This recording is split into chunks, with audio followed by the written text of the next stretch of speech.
Okay, so the number of attendees seems to have paused, so I'll get started properly. Good morning, everyone. I'm delighted to welcome you to the PSA Environment Group's Building Back Greener Co-Constructing Post-COVID Futures event. I'm afraid I missed the event yesterday. This morning we have a set of speakers who are going to be talking to us about environmental policy responses to the COVID-19 crisis. We've got a fantastic panel, and given the delights of the COVID-19 world, we have some recorded interventions. So we have a video first from Professor Josef Settele from the Helmholtz Centre for Environmental Research. We then have a video from Professor Susan Paulson, who's joining us from the University of Florida and who will be available afterwards for the Q&A. We then have a presentation from Claire Duncanson and Elizabeth Bomberg from the University of Edinburgh. Then we have Professor Matt Paterson from the University of Manchester, and then Meg Trethewey, Meg, I hope I said your surname correctly, from the Conservative Environment Network. Each of our speakers have been asked to speak for 10 minutes, and I will send them reminders as their time ticks away. And then if you could put your questions into the Q&A function, and those will flash up for me, and we will be able to then address those questions to the panel, and hopefully we'll have a really interesting and constructive discussion this morning. So without further ado, I'm going to ask if we could have Josef's video shared with us to get the session started.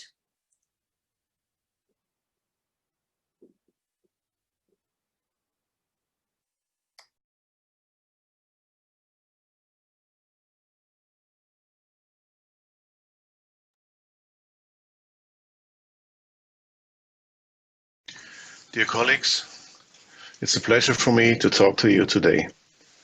My name is Josef Settele, and I'm co-chair of the Global Assessment of IPPES. IPPES is the Intergovernmental Science Policy Platform for Biodiversity and Ecosystem Services. I want to summarize today the main results of our assessment and also present some insights into the link between biodiversity and the recent pandemics. First of all, the global assessment. This was done in the last 3 years with a team of 500 people, led by 3 colleagues, myself and 2 friends of mine from North America and Argentina. We had some very important findings, summarized as follows: that the biosphere and the atmosphere, upon which humanity as a whole depends, have been deeply reconfigured by people. 3/4 of the land area is very significantly altered. 2/3 of the ocean area is experiencing increasing cumulative impacts, and more than 85% of wetlands on a global scale have been lost. We also could find out that the global extinction rate for species is at least tens to hundreds of times higher than it has been in average over the last 110 million years. And by and large, we can assume that within the next decades, we might lose 1 million species if we really do not counteract. Also on the negative side, we looked on the nature's contributions to people, often known as ecosystem services. We had 18 different categories, and most of them showed a negative trend in the last 50 years. For example, the habitat creation, habitat maintenance went down quite a lot, pollination was decreasing, but also regulation of air quality. We had some increases, for example, in energy, this biomass production, also in food in terms of carbohydrates, but 14 out of 18 of these services showed negative trends. So we have dramatically reconfigured the fabric of life of the planet. And our world is becoming much more interconnected, yet increasingly unequal. What we also done was, we looked at the direct drivers. This means that meeting global societal goals through urgent and concerted efforts addressing direct drivers of change have accelerated during the past 50 years to levels unprecedented in human history. So the main drivers we analyzed are land use change, sea use change, direct exploitation, climate change, pollution, and invasive alien species. And it's in this sequence where they've been most important in the last 50 years. So land use and sea use change is the most dominant one so far, and climate change is number 3, but with a trend of being increasingly important in the coming future. But besides the direct drivers, we looked at the indirect ones, which really are responsible for all the things which are happening on the globe. And very simplified, we can say we have to look at things like governance and economic systems and equity and cross-sectoral planning, incentives, and social narratives and values. All of them have a heavy impact on the direct drivers like climate change and land use change. And if we want to achieve our joint visions we have on the globe in terms of biodiversity conservation and maintaining ecosystems, we have to move in a direction which we call a transformative change, which requires changes in production and consumption of energy and food, which requires low to moderate population growth, and nature-friendly and socially fair climate adaptation and mitigation. This transformative change is defined as a fundamental system-wide reorganization of technological, economic, and social factors, including paradigms, targets, and values. So challenges related to climate change, nature deterioration, and achieving a good quality of life for all are really interconnected. Therefore, they need to be addressed synergistically from local to global levels. And the key constituent of sustainable pathways is the evolution of global financial and economic systems to build a global sustainable economy, one that steers away from the current limited paradigm of economic growth. These are some of the key statements of the assessment, and related to the last one, I want to just make a few words on the pandemic. So COVID-19 and biodiversity and the linkage between them. We made a statement on the IPPR's homepage on this in a team of 4 people. And first of all, it's important to know that pandemics can develop if there is a lot of contact between people and animals and wildlife. That's quite an important precondition. Now, in recent times, we had we created a perfect storm, which means we created conditions for these pandemics to happen. We had a kind of, let's say, a kind of intensive loss of forest, with extension of agriculture, intensive land use in terms of animal breeding. We have mining, and we have infrastructure developments. We have exploitation of wild species, and we have an unregulated trade of wild animals, and an explosion kind of increase of the global travel. So these are all kind of conditions which really, let's say, promote the pandemics. And then we have to be careful that now the measures we take to, let's say, look at the effects of the pandemic doesn't create new risks for new pandemics in the future. And there are 3 important components for this billion kind of programs for our economy. And the one is about environmental standards which have to be kept. We have to follow One Health approach, which means we have to, let's look at the health of animals, of people, of course, and health of ecosystems in combination. And you have to look at the health systems. So, but by and large, it's important to really prevent the destruction of nature and to reduce the direct interaction of big numbers of animals with big numbers of people. As a conclusion from this and the global assessment, we can say that the loss of species, degradation of ecosystems, and loss of ecosystem services, and the business as usual is clearly unsustainable. This also is a call for action for transformational change, which means to tackle the direct and indirect drivers of biodiversity loss, to address climate change and loss of biodiversity together, to replicate and scale successful policies and projects, to coordinate and integrate cross-sectoral actions, and to evolve economic and financial systems. We have to ensure inclusive governance structures, which includes governments, private sector, civil society, and local communities. I hope this gave a short overview, and I hope you have a successful meeting. Thanks for your attention, and good luck. Bye-bye.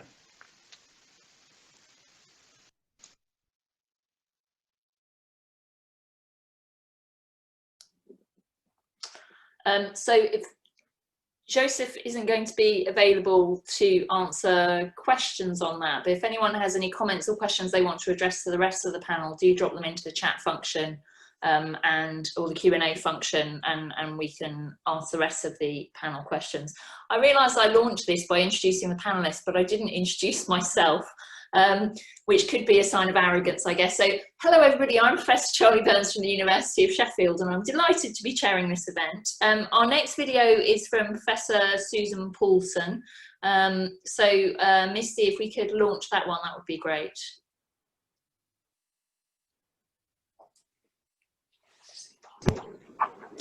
I'm happy to join this conversation about what COVID means for environmental politics.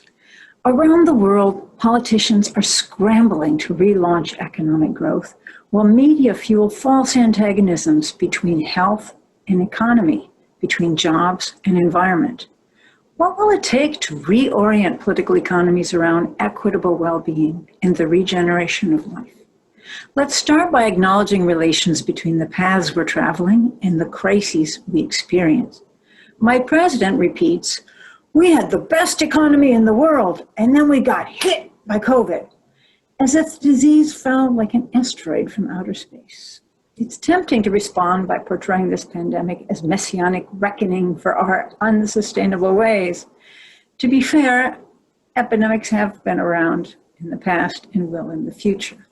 What is clear is that the speed and scope of this contagion have been driven by accelerated circulation of global economies, while encroachment on habitats has encouraged coronavirus, as well as HIV, Ebola, SARS, MERS, to jump from other animals to humans. So I respond to COVID with two radical changes at the heart of politics. One, replace the drive for growth with attention to care for humans and other natures. Second, reject gendered practices adapted to facilitate economic expansion and embrace those supporting regeneration of life. Most nations have enough resources to cover public health and basic needs during crises and beyond. Yet because current economies are organized around constant circulation, any decline in market activity threatens collapse, unemployment, and impoverishment. It doesn't have to be this way. To be more resilient to future crises, health, climate, financial, political, we can build systems that allow us to scale back market production without sacrificing livelihoods or lives.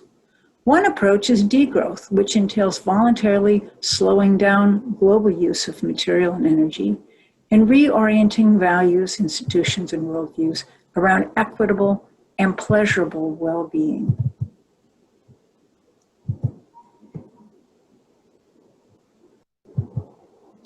Our new book, The Case for Growth, advances these goals on multiple fronts: values, policies, design, practices, social movements. We outline 5 policy practices: Green New Deals, reduced working hours, universal basic income, support of community economies, reorganization of public finance. Without deep social change, however, even the best policies will fail. That means forging ethnic systems that do not racialize certain humans as inferior, justifying appropriation of their labor and resources. Gender systems that do not extol production as marker of superior masculinity, nor relegate care and reproduction to inferior realms of femininity. It also means recognizing intersections among these, such as subordinate masculinities that drive millions of poor, non-white men to sell their labor in exploitative conditions harmful and risky to their bodies and environments. In every society, provisioning and care, as well as vulnerabilities to harm, are organized through social systems. While recently reviewing 35 articles on gender and COVID, I was happy to see attention to this interface, but disappointed to find almost nothing about men or LGBTQ. Transformations we seek require understanding integral systems. One example is gender-based violence. It's often observed that women suffer disproportionate domestic violence, which seems to have increased during the pandemic. What if we also consider gender-based violence against men? In the Americas, the World Health Organization reports that men are the victims of nearly 90% of homicides, 70% of suicides, and 95% of occupational deaths. This info could motivate women and men to forge roles and relations that are healthier for themselves, for others, and for other nature. Turns out that COVID impacts are highly gendered as well, leading to about twice as many deaths for men as for women, particularly among poor and non-white men. Media repeatedly emphasize vulnerability of women working in healthcare, but what about men who perform essential jobs? Sanitation workers, meat packers, food harvesters, truck and bus drivers are just as essential to public health. And these were already among the most dangerous and deadly occupations before adding exposure to COVID. Lives of men on average are shorter than those of women in every country, thanks to lifestyle, diet, attitudes to healthcare, biology, occupations, and risk-taking. All are relevant for COVID and for reshaping economies and environments post-COVID. Studies found men up to twice as likely to go without masks and to break quarantine. Is it helpful to blame men for getting sick? We have learned compassion for women whose conditions undermine the confidence, financial skills, initiative necessary to make dignified lives for themselves. Why not feel compassion for boys and men whose expectations push them to demonstrate virility by taking risks, by exercising and enduring violence? Cultural politics make heteronormative nuclear households with men breadwinners seem natural and universal since prehistory to the supersonic future. Many public health messages assume that everyone lives in this mode. Stay at home with your family. Women are burdened with more housework than their husbands. But in fact, this gender mode of production is quite recent historical phenomenon, very far from statistically dominant. In the US, only 20% of households consist of nuclear families, which you'd never expect from the COVID messages we get. Many people don't even live in households. Care centers tend to house more women because they live longer, but men make up large majorities in jails, prisons, migrant work camps, homeless shelters, immigration detention centers, military barracks, all hotspots for contagion.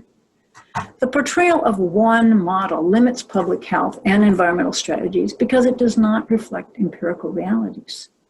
It also reinforces normative messages that demean and undermine plural lifeways. A single person living alone makes up 27% of US households and Canadian households, 40% of Swedish households.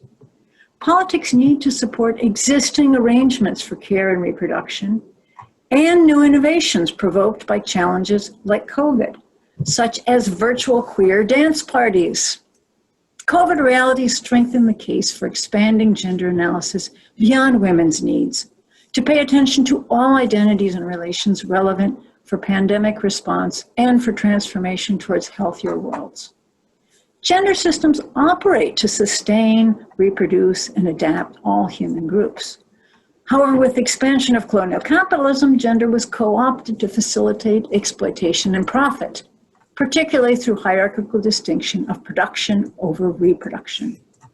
Liberal feminist efforts to empower women by moving them into productive roles have certainly enlarged economies, but not brought about transformations we seek towards more caring and regenerative worlds.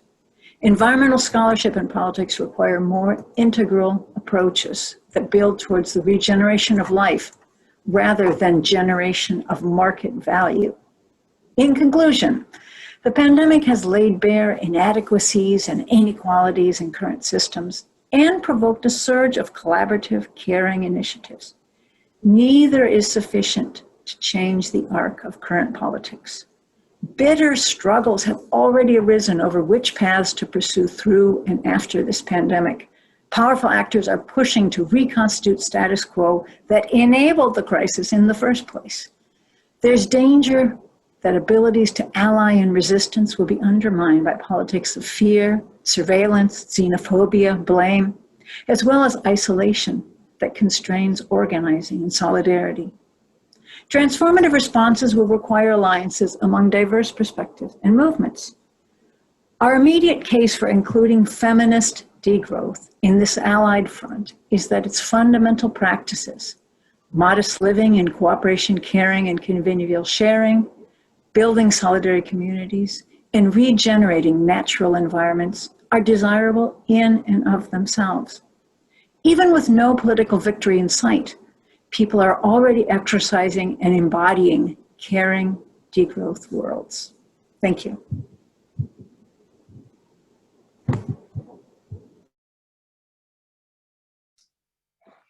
Susan, thank you for that. It was brilliant. I really, really enjoyed it. Lots to think about.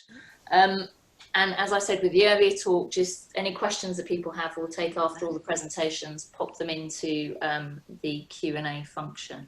So for our next talk, we're turning to Claire Duncanson, Dr. Claire Duncanson and Professor Elizabeth Bomberg from the University of Edinburgh. Over to you. From beginning. Hi everyone, can you hear me okay? Okay, so our paper is called Mobilising for Recovery, Alliances, Networks and Governance in Scotland. Okay. So in the wake of the COVID-19 pandemic, we've seen a significant mobilisation of Scottish civil society around demands for a just and green recovery. For Scotland, not just to rebuild, but to build back better. And there's all sorts of fascinating questions that we could research here, but we're focused today on the question of the extent to which these civil society demands translate into governing principles and practices.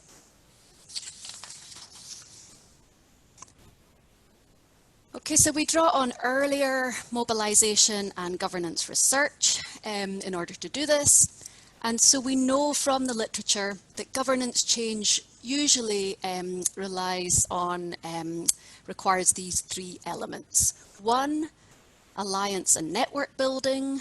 So the formation of coalitions of groups from maybe different constituencies, but who come together with a shared aim and belief. And then, and that's the alliance, and then a slightly broader network, so a broader, maybe more fluid network of groups that share some of those resources and some of those aims and the resources with which to achieve them. In addition to that, you need discourse diffusion. You need the core ideas, principles and norms of the alliance to be diffused, to be taken up by other actors. And thirdly, you need the navigation of governmental structures. The civil society organisations need to be able to access and navigate the political opportunities and access those government power structures. So in this case, it's been relatively easy to identify an alliance, as over 80 organisations in Scotland came together to sign a letter to the Scottish First Minister in May, calling for a just and green recovery and setting out the core principles that underline their vision. And you can see some of the organisations on that box on the left there and the different constituencies they represent. And then beyond this alliance, we were able to identify many more groups who were publishing visions for recovery in Scotland from COVID. And they were scientists, academics and other experts, also feminist groups, political parties, trade unions, and also corporations and trade bodies. So you can see some examples of those network in that table on the right.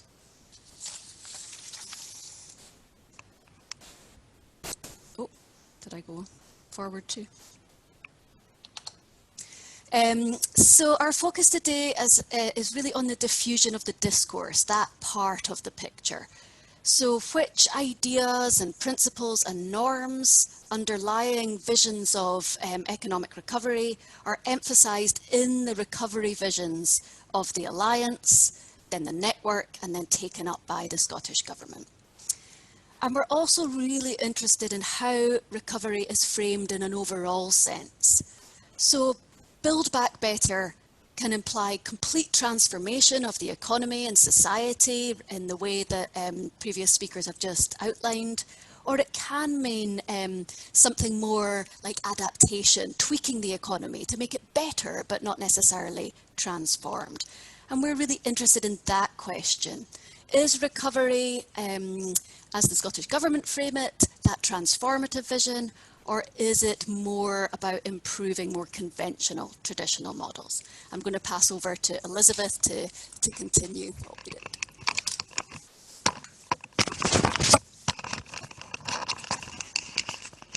Hello, everybody. This is not a smooth, but it is a COVID-safe transition that we've just made.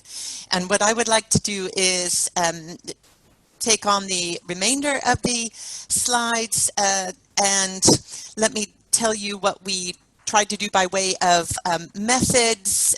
It was a documentary analysis looking at the core documents from each of our different groups, the Alliance Group, the networks, and then the Scottish government itself. We scoped out what the key concepts and themes are. We then identified what we saw as the key norms and then the different frames, how recovery was framed, and we coded these to see which is prominent in which context and what the implications of that might be.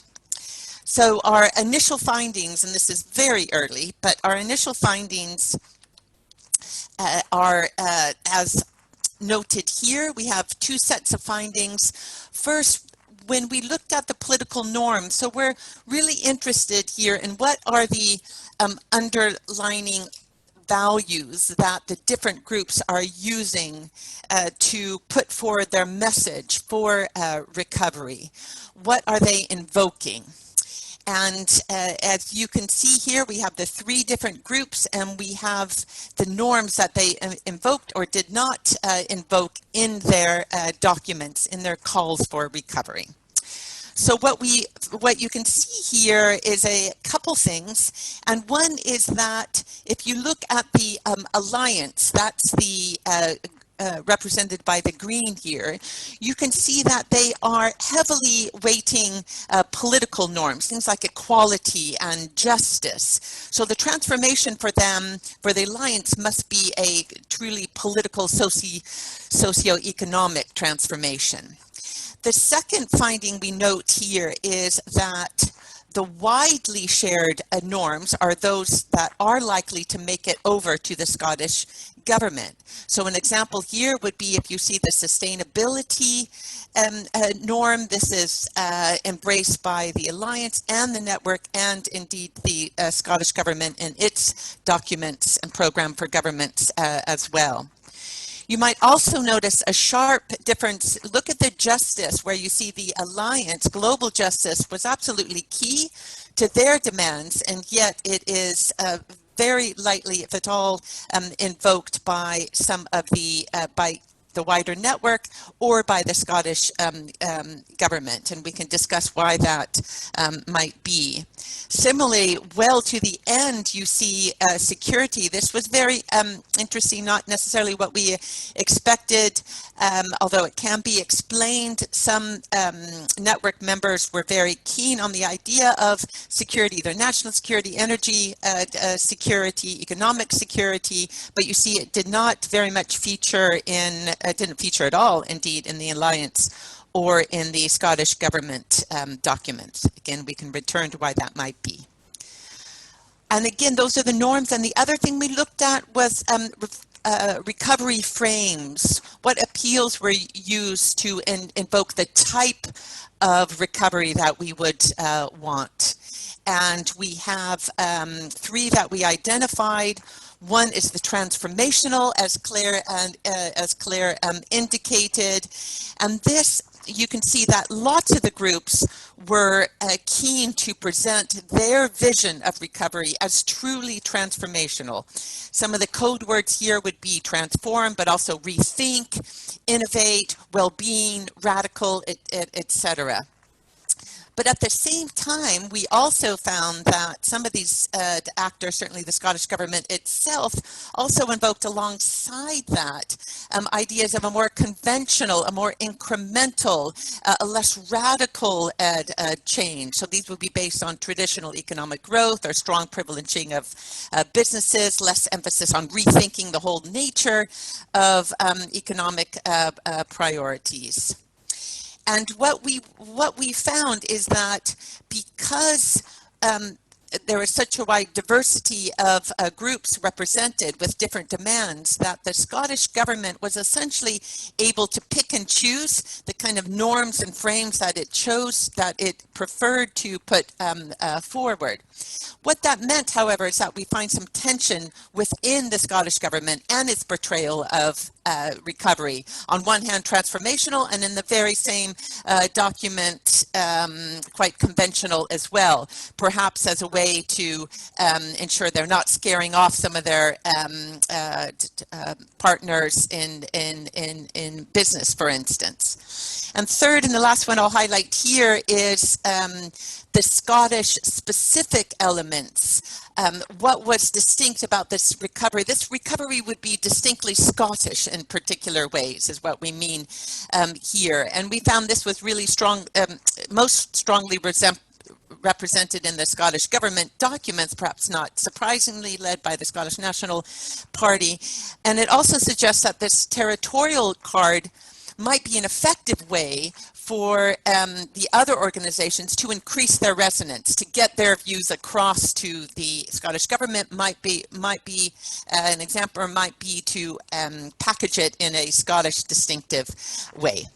So these are some of our initial findings, super early days, and we have to readdress, how we coded, and we can talk about that and what we found. But overall, we would suggest that there's nothing self-evident about the avenue from alliance demands through networks and the Scottish government. Some things are picked up and some things are not. But we did find that those norms, frames, etc., that are voiced by both the alliance and the network were most likely to make their way into the Scottish government documents as well. And last point is that because the Scottish government has a lot of leeway in choosing the preferred frames and norms, etc., it can exercise its own agenda, and in this case, that own agenda included a very distinct territorial element. Thanks very much. Thank you, Elizabeth and Claire. That was a really interesting review of the position in Scotland. I think our next presenter is Professor Matt Paterson. In fact, I know our next presenter is Professor Matt Paterson from the University of Manchester, who is going to be shifting our focus. We've covered biodiversity, gender, degrowth and COVID. We've covered Scotland, and now we're going to be looking at transport, I believe, Matt. Yeah, thanks, Charlie, and thanks for the invitation, and everybody's turned up.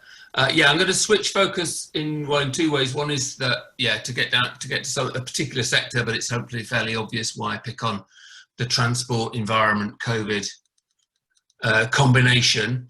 But also because I've worked on cars and environmental politics in the past. But also this is slightly different to Elizabeth and Claire's in the sense that this effectively is a set of notes and reflections that I, with colleagues at Manchester, put together a grant application that was unsuccessful to the Research Council's COVID fund. But it's not up on the basis of a piece of research, but it's sort of thinking about in part thinking about what research we might do and what we might need to know as much as what we in fact already know. So the starting point then is that transport systems and mobility practices have been arguably, maybe the healthcare sector would dispute this, but the single most disrupted system as an effect of lockdown. And I'll give some UK figures, but this pattern is similar in many other countries as well. In the core part of lockdown from late March through to June, transport activity declined radically overall. Flights, trains, buses, cars, all down enormously. Car travel in the UK was, according to UK government figures, was down to around 25 to 30% of its normal levels in the depth of lockdown, while bus use was down to 10% of normal and train use was down to 5% of normal. Conversely, however, cycling was up significantly, and if anybody wants to know, the peak cycling day of the COVID lockdown was the 9th of May in the UK. Cycling activity, according to government figures, was 384% higher than a normal day prior to lockdown. Even as we're emerging from full lockdown and whatever weird hybrid we currently have, there's still a significant reduction with car use down about 10% on pre-lockdown levels, and bus use and train down still about 40% of normal. Cycling is about 170% up on normal still. So there's lots of evidence that we've had significant disruptions to the transport system and changes with obvious implications for sustainability. Lots of people, of course, during the depth of lockdown commented on how good the air was as the most significant environmental impact of that. The second starting point then is that socio-technical systems like transport, for a range of multidimensional reasons, are very sticky systems. They take a long time to change, right? People are very habit driven. They do the same thing as the day before. There's huge amounts of political opposition to change from incumbent interests, car manufacturers, oil companies, etc. There's lots of bureaucratic inertia. Government bureaucrats like to do the same thing as they know how to do, etc. And so COVID can be understood really usefully as a rupture, and I think that's probably part of the point of what Elizabeth and Claire's presentation is. What happens when they have a rupture? What do people then do with that? So I think there's that interaction. But transport then becomes, I think, one of the most promising sites where COVID opens up possibilities for radical change that were much more difficult to think of beforehand. So some of the sorts of arguments that Susan made, for example. So we have really seen a significant rise in walking and cycling during lockdown, and then that's a question, it's an open question, I think, about how long whether those new practices are sustained by people over time and what would enable them to be sustained over time. We've also seen lots of sites, especially at local levels, where where actors have sought to open up that space particularly. So pedestrianisation of streets, banning of cars, pop-up bike lanes, a variety of other initiatives. High-profile initiatives in places like Milan and Paris have been particularly well known, but there's all sorts of, and they're characterised by lots and lots of small things rather than some big heroic things, which is probably telling.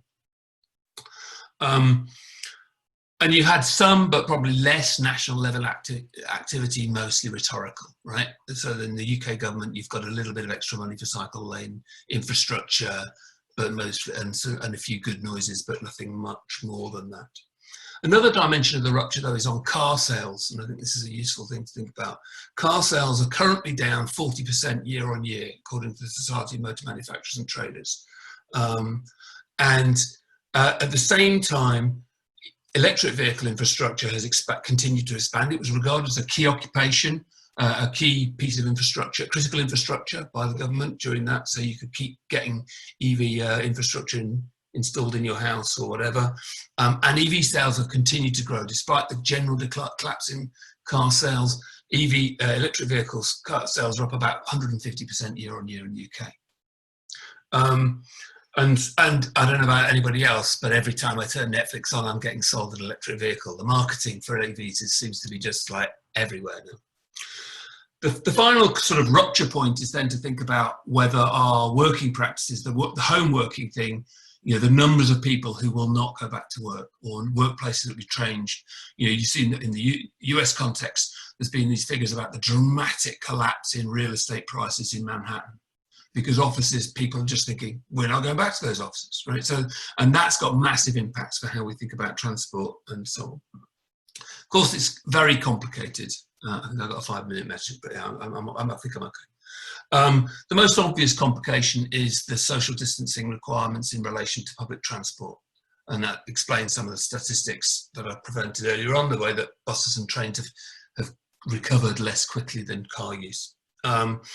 UK government has discouraged people very explicitly from using public transport, and to the extent that people are worried about masks and all the rest of it, then that's going to be an additional disincentive to use that. On the other hand, it's hard to see how any of the densest cities, London, Manchester, Birmingham, Glasgow in the UK context, really recover at all without going back to a massive reliance on public transport. So that's a big set of complications to the sustainability transport problem. And we also see, as we often do in recessions, lobbying by car firms to relax sustainability initiatives in transport. So you've seen the car manufacturers in the UK lobby to get the time frame for getting rid of internal combustion engine in new car sales, to get that to be scaled back. So there are political issues in terms of that sort of opposition. There's also, I think, no signs that the enthusiasm for aviation is abated. I'm not really talking about aviation much, but I think once restrictions won, people seem to say, I'm going on holiday, I'm getting back on the planes. The numbers are still down, but that's because there's less possibility, but nevertheless it's not obvious that the rupture, but that's also because it's not a rupture in the same way, because aviation for the vast majority of us is not a daily habit. Right, so most people, in fact, over 50% of the UK, people in the UK don't fly less than once a year. But for very, very few people is it something where you just get in the routine habit of doing it. So therefore, it's not had the same type of rupture that other transport modes have. So how do we think about using COVID to pursue sustainable transport? Is that 2 minutes to me? Okay. So we know where we want to end up. I think we need a shift we do need a shift away from private cars to both non-motorised and public transport, but we also need all forms of motorised transport to be electric and not fossil fuel based. I'll give a what I would call a cultural political economy response to this. First pointed out that is either of those things, infrastructure is crucial for getting people walking, getting people cycling. Public and urban infrastructure is crucial, and the crisis is really useful for thinking about how infrastructure investments can be simultaneously central to improving the sustainability of the transport system and dealing with sort of economic recovery issues, which raises some of those more critical points that Susan raised earlier on, right? So, for example, Anne Hidalgo, the Paris mayor, developed the idea of the 15-minute city as a sort of way of thinking about all of the problems COVID raises, and that's got a massive call up for infrastructure in terms of enabling people to have what they have need on a daily basis available within 15 minutes of walking or cycling. Infrastructure is also key, of course, to the EV transition. The single biggest obstacle to people buying electric cars is charging infrastructure. So a massive expansion of that, as well as electrification of rail, could be important in political economy terms, in terms of the recovery. The other bit, of course, is that regulatory politics is also really important. So because you've got this gap in car sales, targeted incentives for electric vehicle purchases could make a big difference, right? It seems to me to say that when people do get back to their next car sale, those people who are going to buy a car, when they do, they are significantly more likely to buy an electric car. I think is really important. My time is up, so and both from Charlie and from my phone. I think the final point I would want to make is that I think we need actually a weird mix of imaginaries of futures, one of which is exactly what Susan was talking about, but the other of which is the sort of Schumpeterian innovation investment story, because that's going to sell it to the politicians who are not going to buy the degrowth agenda. But actually some of that might also enable the degrowth agenda to the extent it does get people out of their cars by providing new forms of infrastructure. It's obviously very, very unsteady, that way of thinking about politics, both the politics that's going to enable growth and a politics that wants to be all about care and community and degrowth. But nevertheless, it seems to me that both of those elements are necessary in terms of pursuing a sort of sustainability transport post-COVID agenda. Thank you. Brilliant, thanks, Matt. I've written loads of questions, and I'm sure lots of questions will be popping into the Q&A box after that presentation. Meg, last but by no means least, no pressure, over to you. Thanks so much. I'm going to attempt to share my screen.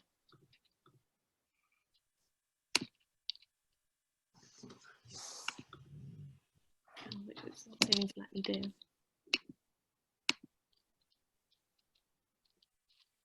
I don't seem to have the option to share my screen. Oh, there it is.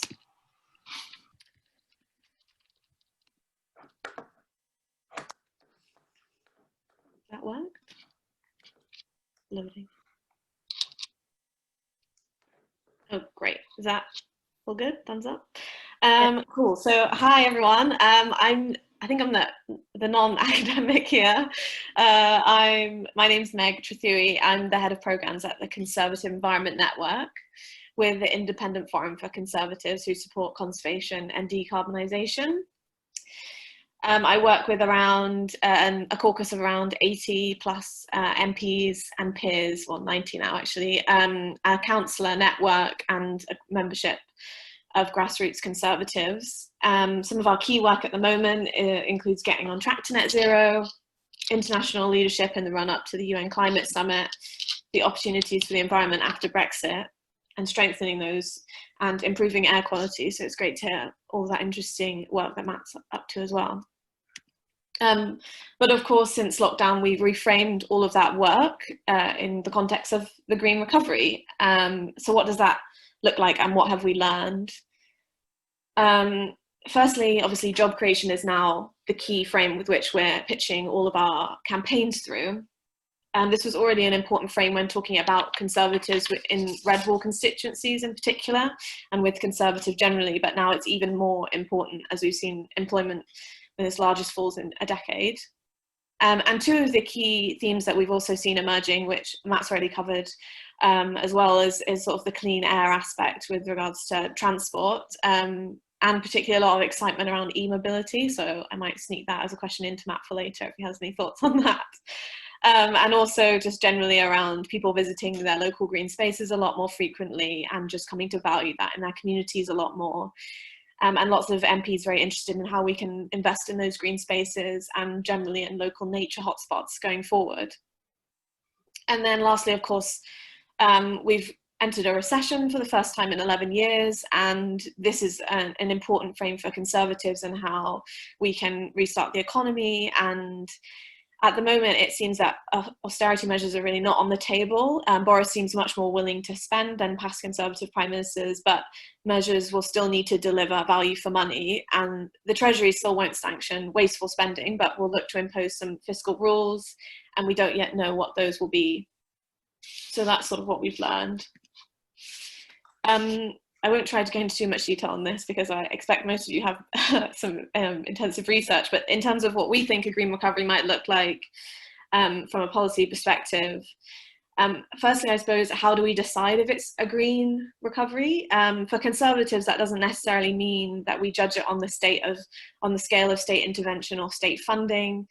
It may be more just a comparison or looking at how these phases potentially have gone. So firstly, phase one, what I would call the rescue phase, which we sort of saw at the summer economic update in July. We had investment in shovel-ready green infrastructure and job creation schemes. So particularly the Green Homes Grant was the big policy there. Particularly looking at only bailing out companies with credible net zero plans and making sure that any bailouts are sort of linked to climate action. So the bailout loan for Celsa Steel included a company commitment on climate change. And then lastly, looking at building that emergency active travel infrastructure, which Matt mentioned, sort of in response to that quite immediate change in public behaviour. And then we're looking at the next stage, which is the recovery phase, particularly looking at the comprehensive spending review and the autumn budget, expecting further investments in green infrastructure projects, particularly looking at CCS and those sort of big shiny projects and clean tech R&D.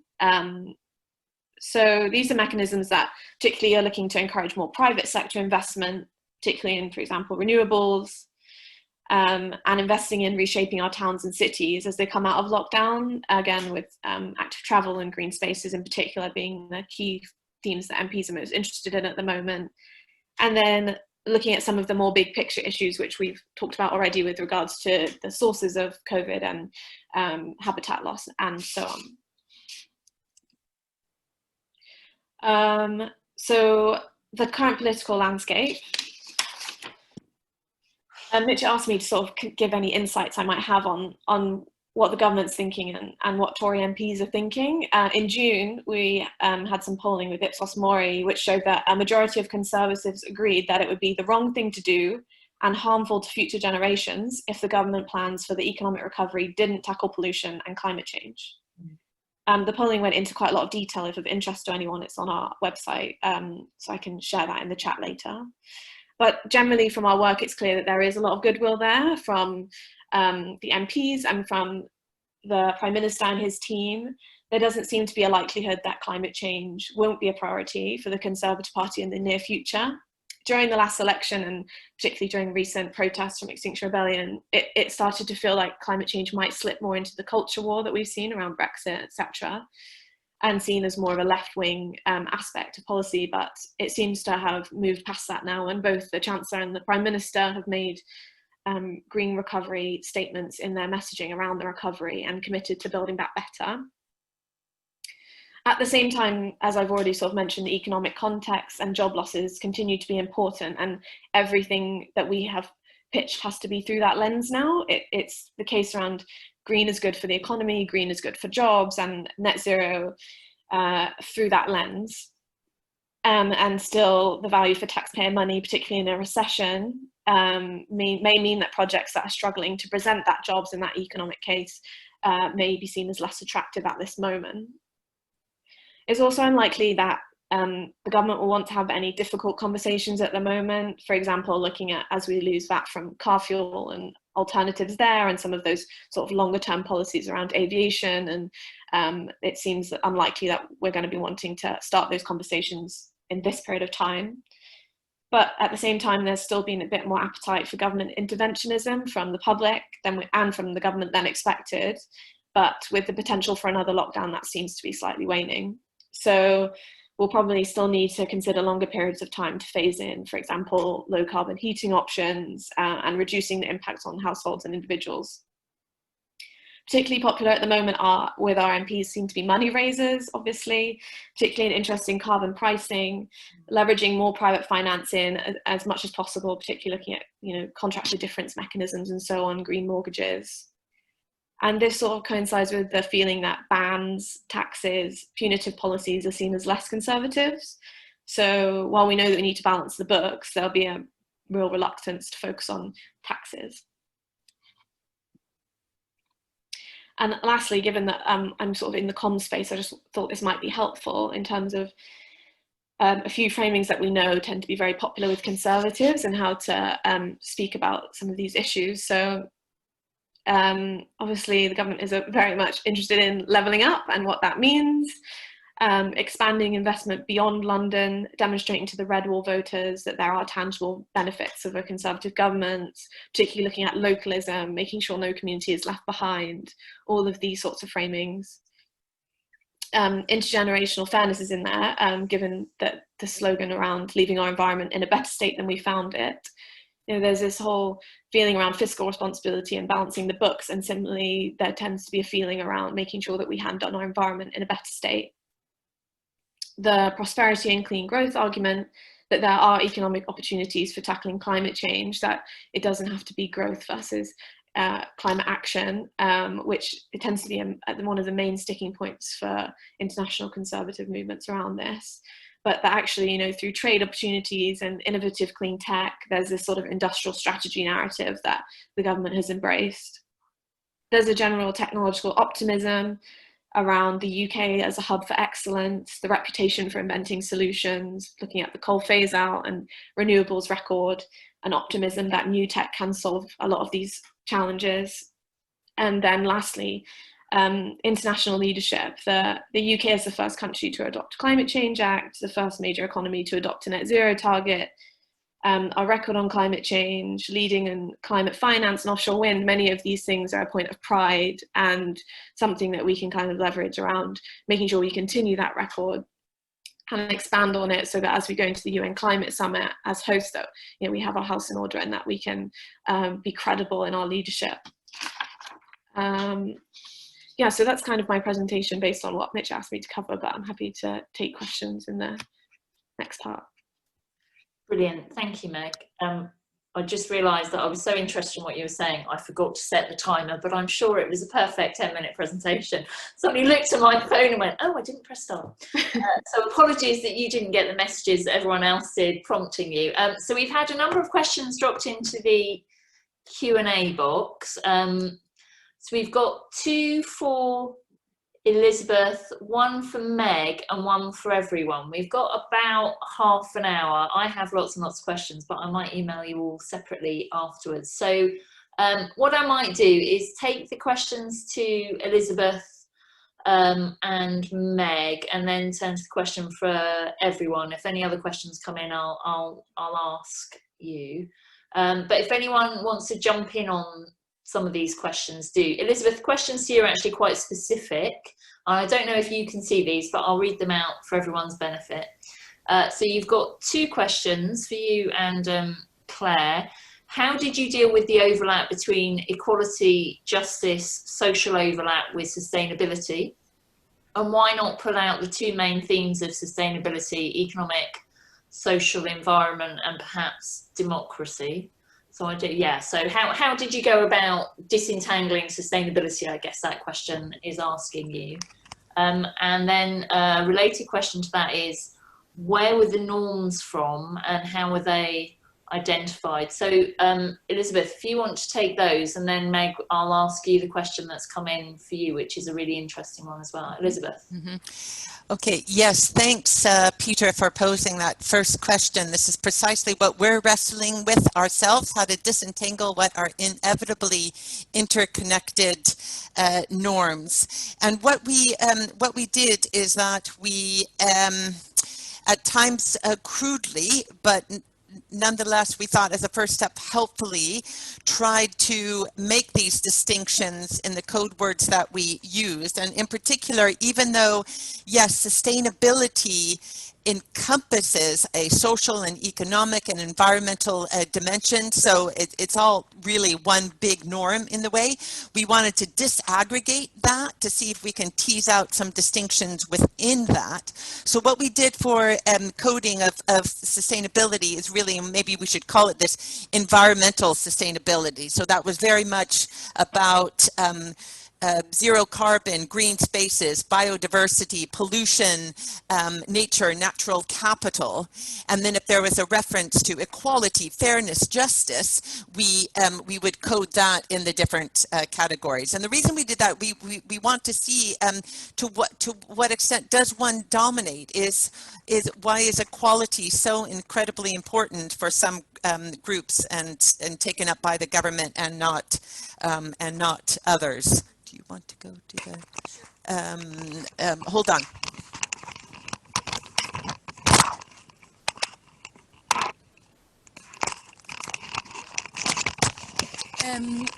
And then the related question to that was, where do the norms come from?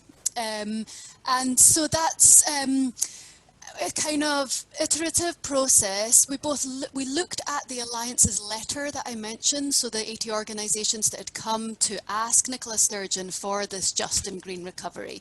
It outlined 5 principles, but it was quite easy to see in those principles some core political norms that we would all recognise. So that was our starting point. But then when we looked at the network, we saw some political norms that the Alliance hadn't really emphasised, and that we know from the literature you would count as core political norms. And so we thought, well, it'd be interesting to see, does the Scottish Government take up them? So to be more concrete, security was one that was not mentioned in the Alliance letter at all, but some network members brought it up, and we thought, you know, right enough, that is interesting. That is a norm that you might expect to find in a recovery, in the sense that, and it can be defined in different ways, security. It can have the kind of national security dimension, a more traditional definition, and you might expect to see that in a Scottish Government plan that's more emphasising more, you know, is Scotland secure in the world? Does it against its rivals on the world stage, if you like?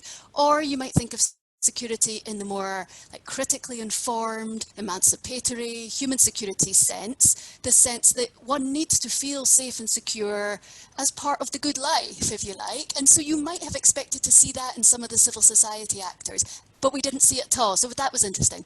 Care would be another core norm that wasn't massively emphasised in the Alliance, but we did see other network members really emphasise care. So we thought, well, that's an interesting one to see where does it appear in the various recovery visions. But I just will reiterate what Elizabeth said about we're really in early stages, and so we're grappling all the time with both the kind of how do we articulate where the norms came from, and how do we deal with the inevitable overlaps, especially when, you know, just transition is one of the things that the Scottish Government keeps saying. So do we code that as justice, or do we code that as more environmental, zero carbon? So we're grappling with that. Sorry, long answer. No, brilliant. Thank you. That was really informative. We've got now, we had a question to Meg and then a question for Matt and Meg. And a question for Matt. So Meg, maybe if you could answer both questions. And I thought the first one was really interesting. And I don't know if you can see it. I'll read it out for everyone's benefit. That your rescue measures, installation retrofits, look more like recovery spending measures. So how is it that you're distinguishing between recovery and rescue? And then the follow-on question, which is also one for Matt, was how do you view government spending on massive infrastructure schemes such as HS2 in relation to green recovery, which I was thinking when both of you were talking as well. So Meg, I'll turn to you first and then we'll go to Matt. Sure. So Fergus first. The real, I suppose, separation initially is on the timing of things. So the initial recovery was sort of the first few months, particularly looking at job creation. I mean, I'm looking at a lens obviously from a green recovery, not necessarily from a health lens. So for us, like the Green Homes Grant was a really good example of this because it married up both the decarbonisation benefits with the job argument, which was made very thoroughly by campaigners and NGOs, and which I think was one of the main aspects that sold the government on it. And it was very much a short-term, quick job supporting mechanism. So in terms of why that fits into rescue, I suppose that it was mostly because it came at the beginning and that was where it came from. And there are obviously other ways in which government could have chosen to stimulate jobs, which would have been not nearly as green and as helpful. So that's probably why that was in there. And in terms of the recovery measures, I sort of mentioned CCS because the government's definitely excited by sort of big, bold technological projects. And for them, CCS, particularly being that it's based in the north of England, and that fits into that tick box, but certainly agree in terms of it's a longer term issue. But other recovery measures, we're definitely looking at potentially an infrastructure bank, and that's quite on the table at the minute. Lots of interest in that, and other forms of investment. And then generally on, which kind of rolls into Rob's question in terms of spending on massive infrastructure schemes, HS2 is quite tricky because the caucus is very split on HS2. Some really, really hate it and some have been sort of in support of it. So as SEN, we don't have a view on HS2. That being said, I suppose when you're looking at a green recovery, you obviously want the infrastructure schemes to be as green as possible. So Matt will probably talk more about this, but there's obviously a gap in public transport and infrastructure in particular at the minute, in investment in that. So definitely looking, I suppose we would look more at the package on infrastructure and how green it was in comparison to how not green it was when we were sort of assessing whether or not it was a green recovery or not, if that makes sense. But yeah, Matt's probably a better place to talk on that. Great, thanks Meg. So Matt, we had the question from Rob about how you view government spending on massive infrastructure schemes such as HS2, and then from an anonymous attendee, has the government missed the opportunity in terms of supporting long-term transport behaviour change, and if not, what are the key things they need to do in terms of infrastructure provision to deliver that change? I'm going to slightly abuse Chair's privilege, because one thing that struck me when both you and Meg were talking is that sort of challenge around the red wall and the levelling up agenda that Meg mentioned. So balancing the desire for green recovery along with actually trying to ensure that some parts of the country do achieve that levelling up, and how that fits into plans around green transport infrastructure investment. I'm thinking particularly for areas that are dependent on aviation, that you're likely to end up potentially with quite inconsistent policies being developed. Matt, over to you.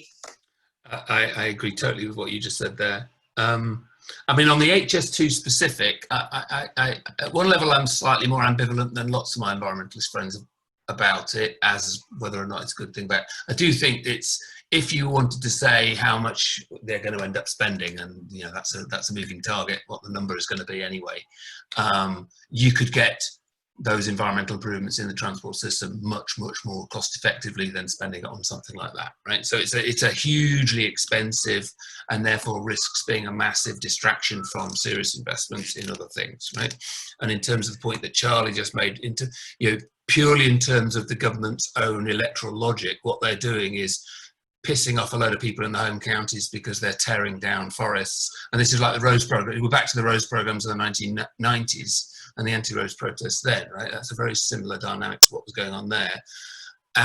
So then their quotes natural voters are being pissed off, and the red wall people are not going to be sustained, because actually what we need, I mean, I am in a red wall constituency, and I had a Labour MP until last December, and now I've got a Conservative with a politics degree from Manchester University, as it happens, but you know, pretty vulnerable. And actually what we need is Northern Rail needs to be electrified and much more reliable, right? And that's what they will need on the transport side. That's what that infrastructure needs, but it's also what the sustainability needs more. You know, the more urgent thing is to get diesel out of every single train in the system, and to electrify the whole system. And there were there is good evidence that quite a lot of electrification systems across Northern England, and I'm sure, well, Charlie, you spend your life on Northern trains as well, and Transpennine, and probably a bit of East Midlands. And those have not been electrified, and there's good evidence that some of that is because the money has been sucked up by HS2, right? So that's the key issue. Electrification seems to me, if you want to think about the train system, electrification, the good news is the noises that have been made, but I don't think you can say they're any better than noises, is the ways in which they have recognised that if they're going to have to deal with the distancing requirements, they're going to have to up the frequency of service, right? There's just got to be more trains there because they can't have as many people on each train. And for those of us who were sitting like cattle on Northern trains going into Manchester, as I was until March, 2 or 3 times a week, that would be a much more significant improvement, and much more. I mean, it's a paradox, right? You expand the number of trains, then more people get on them, right? Which is a good thing, except you've then got this ongoing problem with the distancing issues. I think there's other things where the contradictions are also more obvious, though, than the HS2, right? The coal mines being proposed in the north of England, that's bipartisan. You've got Labour councils approving coal mine things, as well as ones that are sort of no overall control and so on. So it's all the parties are thinking, oh, well, and you can see totally how those COVID/jobs/crisis makes it more likely that those go ahead than they would otherwise, and that's definitely disastrous. There was another one. The other question, the missed opportunities. No, I actually don't think they've missed the opportunity now. They would need to act quite rapidly, but I think the issues about getting people back on buses and trains is going to take quite a long time. I was just digging around in relation to that. You can't tell from the government statistics, for example, with the driving statistics, that 90%, we're back up to about 90% of normal car use. What you can't tell from those statistics, for example, is how much of that is commuter daily traffic in a town or a city, and how much is, in other words, it still seems totally plausible that the travelling that people are not doing is long distance travel, apart from Dominic Cummings, sorry, couldn't resist. But people aren't going long distances very often, anywhere near like they used, but they are using it to get to work and back, or to the shops and back, in ways that they weren't previously. And that therefore requires, so there's definitely still quite a long lead time in terms of getting the inter-urban transport system right, so that people don't go back in their cars, and they certainly don't go back in planes, people flying from Manchester to London, which never seemed to make any sense to do, but people clearly do. Yeah. But so that I think there's still quite a lot, and obviously on the EV transition thing, car sales are still quite low. You could still, Rishi Sunak could announce tomorrow a bunch of fiscal measures to incentivize EV transport and EV car sales, and that could have a massive effect as people start to buy new cars, as those people who are buying cars are doing so. So I think there's still quite a lot of opportunities for targeted both infrastructure and regulatory fiscal measures to do that. And there've been similar issues in housing and not just transport, other areas that are critical. Thank you. I'm aware we haven't had a question for Susan, and Susan, I was inspired by your presentation, and you said that that the measures that have been taken to date aren't sufficient to change current patterns, and you offered quite a sort of radical vision of the kind of change we need. So what would be sufficient measures to change the sort of unsustainable patterns that we're in? Great question, Charlie. I'm going to combine it with a wonderful question that a participant put in about policies that maybe were unimaginable before that are already putting in place. The two I love are reduced work hours and universal basic income. During the pandemic, we've been forced to do reduced work hours, willing or unwilling, right? On the worker side, people had to struggle to manage changing demands for care work and other responsibilities and reduce their own hours. And on the business side, economic slowdown forced employers to cut the hours per week or put people on furloughs. Now, if the goal of our nations was not GDP growth, but actually employment for everybody, those kind of shifts would allow less hours per person and more jobs. And we could shift, for example, from furloughs into things like more robust parental leaves, learning sabbaticals, and other experiences. That would be great. That complements with UBI, which is universal basic income, a modest guaranteed fee to everyone that people can use to cover their basic energy bill, food, what they basically need, providing much more freedom for individuals to choose, for example, not to sell their labor in conditions that are painful and terrible for themselves and bad for the environment, right? Like a coal mine. You may choose to arrange your family, only one person works for salary, one person stays at home, allowing people to do all kinds of non-commodified, non-market investments like gardening, reciprocal childcare arrangements, all kinds of things that might enrich our pleasure in our world in ways that make people feel more creative and free. I also think this kind of shift can help us transcend the damn jobs versus environment law or antagonism, right? Because, right, a healthy environment and healthy bodies is the best thing for our economic system, right? And I think these would move. So I'm just going to end by saying, perhaps the most challenging thing about this shift is not so much the policies. The policies are pretty easy and clear. As I said, most nations have way more than enough wealth to cover basic needs and also already produce so much damn stuff that we could very easily get by producing 1/10 of the garbage that we pump out today. The challenge is cultural change, right? How can we cultivate in ourselves and our communities ways to get pleasure and satisfaction that aren't about spending cash, that aren't about using natural resources, right? Flying off to Las Vegas or to Greece islands for the weekend or something. And also gendered. I mean, I was thinking Matt's talking about transportation, those dramatic changes. Transportation working is one of the most dangerous careers, and especially like sanitation trucks driving, extremely high mortality. It's hard, it's dirty. Men do that partly because they need to get cash for their families, but partly because culture has cultivated masculinities that feel the need to endure and practice that type of labor to be manly. And so if all of a sudden we said, oh, we don't need so many truck drivers, here's a UBI, sit at home, people are going to feel impotent. They're not going to feel strong and feel like they're contributing to society and to their families. And so we've got some really deep sort of intergenerational changes that need to be done in terms of in our daily lives, our self-identities, our love for each other and the environment. That's going to be, I think, harder and longer plan than just making these cool policies that I like about reduced work hours and universal basic income. Brilliant, thank you. Susan, I agree with you. It seems to me those are two clearly obvious solutions, and you identified those cultural barriers. I suspect there may be some political barriers. I can't see either the UK government or the current American government signing up to those policies. Others may disagree. Matt, did you want to come in and make a point? Just a small contextual point that I think is a really, I mean, I love what Susan just said. And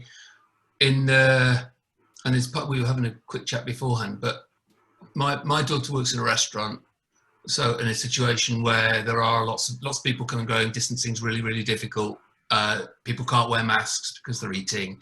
etc., etc. So there's a range of risks, and she has been off work for a week once because of that. And I think one of the things that's become clear that it gets sort of halfway toward in the direction is such obvious discrepancy between the furlough scheme, this is a UK context specific thing, and sick pay, right? So workers in that situation, if when they're on furlough, she was getting 80% of her pay, and actually she's got a really good employer who's topping it up as well, paying people more than what the government would pay.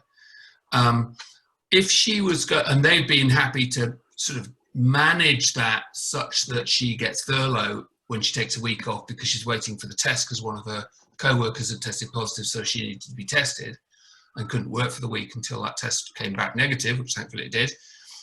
That then meant, but she suddenly realized that, well, she is the only person in that restaurant who is going to be okay if they have to live on sick pay. She lives in Liverpool, cheapest city in England, probably, big city in England. Sick pay doesn't pay your rent, right?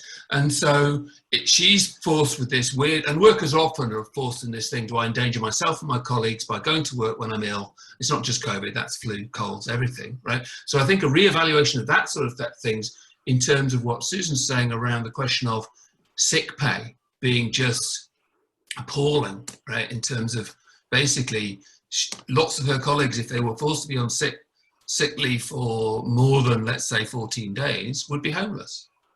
And she's only not because she's got a nice, well-heeled professorial parent, right? So who's made it very clear that I'm not going to let her be homeless, right?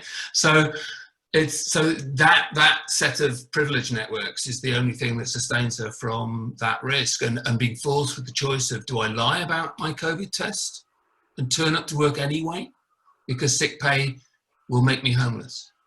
And so I think sharpening the focus on that could be a way that, not even if you don't get to UBI, you get to a really important reevaluation of how we value the relationship between the money people we get to live on and the work that they do, and detach those further, which is essentially what UBI does. I'm going to abuse chair's privilege again, Matt, because that ties with a comment that I wrote when you were talking about transport, which is that not everyone lives within walking and cycling distance of work. I don't, you don't. And actually, often, particularly in big cities, people who are in lower paid jobs are the ones who live further away because that's where the housing is cheaper. And it's those people who are then being put at risk. And those people normally can't work from home and who are being put at risk by having to catch trains that aren't socially distanced. And how is transport policy going to adapt to those needs? So there's that broader social justice implication about COVID recoveries that, yeah, need to be front and centre. That brings us on to this question that several of you have answered in the box about, is there a specific environmentally related policy which you thought was politically impossible that now looks possible or even likely? I have to say, I'm profoundly and deeply cynical about what's going to happen post-COVID, having studied the impact of environmental crisis, economic crises on environmental policy. I'm hoping you're all going to be much more optimistic than me. So maybe Elizabeth, if you go first, and then Meg, and then Susan, and then Matt, and I think that will probably take us up to 1 o'clock. So Elizabeth. Thanks. Yeah, my quick answer was also caveated.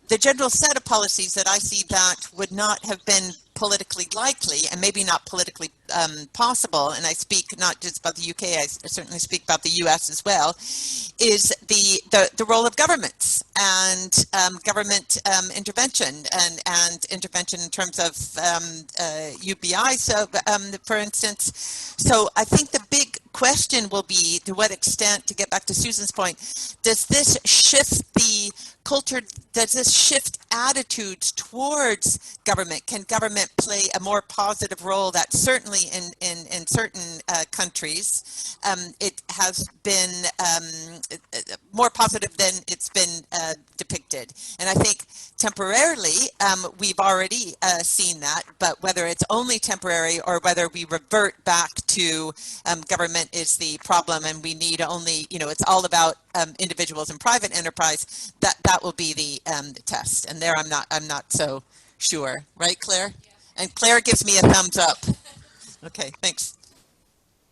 Brilliant, thank you. Meg. I think probably we'll go for, in terms of what might be likely, yeah, I think probably transport generally. I mean, we had the decarbonisation for transport strategy that was published with Grant Shapps, the Transport Secretary, saying that, you know, he wants active travel and public transport to be the natural first choice for everyday travel. And I think because we've seen such trends and changes, I think the government's definitely seeing that this is an opportunity. And even if the government doesn't move quick enough, I think a lot of councils have you know, embraced it with these sort of temporary cycle paths and so on. So yeah, I certainly think in terms of like unexpected form of change that would have come out of something happening, you know, this is possibly the biggest opportunity to move transport to decarbonisation on years and years of what we expected right now. And just generally, I think this creates an opportunity like which wouldn't have happened without COVID, where the government's just rethinking generally what can we do right now, that, you know, when we normally wait for a strategy, how long do we wait, and how, you know, how many papers and consultations and like policies come out before we actually get change. Whereas now I think it's put, you know, rocket up quite a lot of things, and at the CSR and at the budget we might actually see quite a lot of big things that we would have normally spent, you know, 2-3 years campaigning for. So just generally I think a lot of the politically long term has now become quite more immediate. Brilliant, thank you. Susan, I suggested that your two policy solutions, while fantastic, were potentially politically impossible. So do you have a more politically possible alternative? First, I want to verify with Elizabeth and Claire, did I interpret correctly that your norms and discourses, it was a very low mention of social care? Elizabeth, did you want to come back on that, or Claire?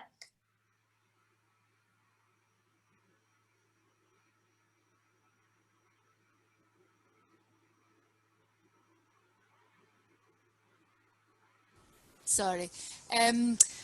So we need to do a further cut through the data to really tell, but it wasn't mentioned very explicitly in the Alliance letter, but it does appear somewhat in the Scottish Government's agenda. And what that speaks to is that in the broader network, you see many more feminist groups. They weren't there in the original Alliance. They push the agenda of care, and we see some take up at Scottish Government level. But as I said before, we need to do that further, really kind of detailed contextual analysis to see when the Scottish Government mentions care, are they taking on board? It seems to me they're taking on some of that more radical agenda. Care needs to be central in the economy. We need to pay care workers, value care workers. We need to redistribute care from the individual to the state, from men to women, so on and so forth. Other times you see it mentioned and it seems much less substantial. So we're still to kind of do that work. So that's your answer. Yeah, I was surprised to see how low that bar was compared to so many other things, equity, sustainability. And it's interesting to hear that feminists were the ones that brought it in. And I think for me, that's connected to what I see as this historical mode of production that, unlike every other Homo sapiens group in history and prehistory, we divided production away from reproduction and care, right? And made it this kind of manly thing, and then this Faustian bargain where men get some kind of like honor to sell their labor to other people's profit, right? But you see it in the governments. That's what they're all about, right? Only this production thing. And I think that's a deep challenge. Charlie asks us for something more possible and positive. I think one entree is to take, Meg had a list of sort of terms or ideas that were really popular in governments, that are conservative messages: leveling up, clean growth, prosperity, tech optimism. I think we could take those and try to sort of re-signify them.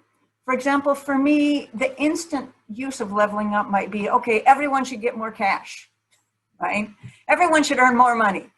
How about leveling up in terms of health, mental health, freedom, time with family, opportunity to be outside, to be biking? You know, could we think of leveling up in a sort of a broader set of rewards in society other than cash?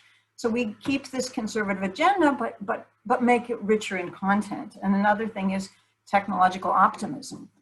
technology is not only things like a computer. Social technologies are infrastructures of organization. How do we manage anything from a community garden to, like I mentioned, reciprocal care networks, but all kinds of social infrastructures of organization that help us build security, care, flourishing, that are also technologies that governments can invest in many ways, right? And they certainly have in good cases. So I think also prosperity. I mean, let's use the Genuine Prosperity Index rather than the GDP and say, yes, Meg, let's go for more prosperity, but let's measure it with 50 indicators rather than with one indicator. Right? And so I think that's maybe a way to get these rich, life nourishing, sustainable paths kind of built in and connected to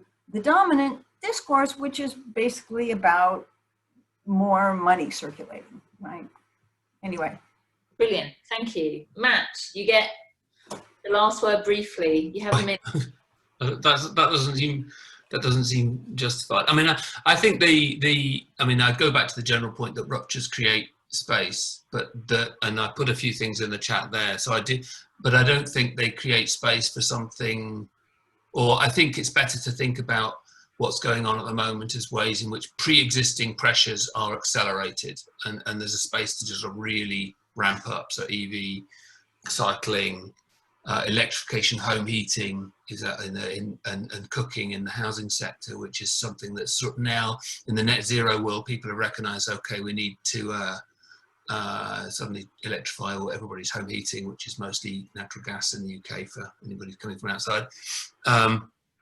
And there's now an impetus to say, well, this is a way to actually get us out of the economic hole we're in, right? To create a bunch of short-term jobs to do all of that work. But I think the other thing is it's also really important to pay attention to how it can be a rupture the other way, right? And be really deployed in a sort of disaster capitalism sort of way, Naomi Klein style, right? And the occasional noises about rolling back all the red tape on house building to accelerate house building on, whether that's where they get built in terms of green belt or floodplains or somewhere daft, or whether that's what the energy efficiency rules, what the carbon efficiency of those buildings is. That's a really massive risk, it seems to me. And you can definitely see noises where, and I'm sure that the House Builders Association or whatever they are saying, you just want to get rid of all this rubbish and then we can build 1 million houses. We know that's not true, right? That's the blockage for building new houses is not that there's too much red tape. It's that property owners are sitting on massive amounts of land waiting for it to be the most profitable time for them to build. But nevertheless, it's a very effective, or it might be a very effective political storyline for them. So there's a big risk as well, I think we should also pay attention to. Well, thank you for bringing us back to my sort of cynical perspective. Yeah, just took a cue from you. Risk. So it's 1 o'clock, so I'd like to take the opportunity to thank our fantastic panel for giving us a kind of a holistic tour. Thanks to Meg for giving us practitioner insights and grounding us a bit in reality and sort of in terms of what the government might expect. I've really enjoyed listening to you all. Thank you so much for some really stimulating questions, and thank you to the PSA for organising this panel. It's great. It's been really difficult to keep academic activity going, and it's great that we've been able to use technology to bring us together to have this important conversation today. So thank you so much, all of you, and I assume that Misty will now boot us all out of the room. Thank you. Thank you. Thank you. Bye. Well, thank you.